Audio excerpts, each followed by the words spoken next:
দর্শক, আবারও জেলখানায় যাবে মামুনুল হক, আবারও গ্রেপ্তার হবে। ইন্না লিল্লাহ। বিস্তারিত থাকছে ভিডিওতে। চ্যানেল নতুন হয়ে থাকলে সাবস্ক্রাইব করবেন আর একটি লাইক দিবেন। দর্শক, আল্লামা মামুনুল হক সাহেব তিনি আবারও জেলখানায় যেতে প্রস্তুত।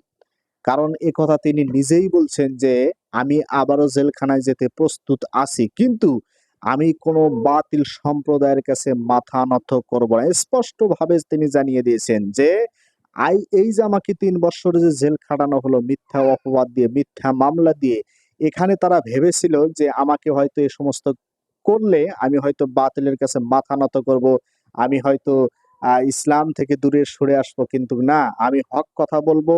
আমি খেলাফত কায়েম করার জন্য আমার আপ্রাণ চেষ্টা আমি চালিয়ে যাব। প্রয়োজনে আমার নিজের জীবন যদি আমাকে বিলিয়ে দিতে হয় তবুও দিব, কিন্তু কোনো বাতিলের কাছে আমি মাথা নত করব না। এটাই বলছেন যে আল্লামা মামুনুল হক সাহেব, তিনি বলছেন যে আমি বাতিলের কাছে মাথা নত করব না।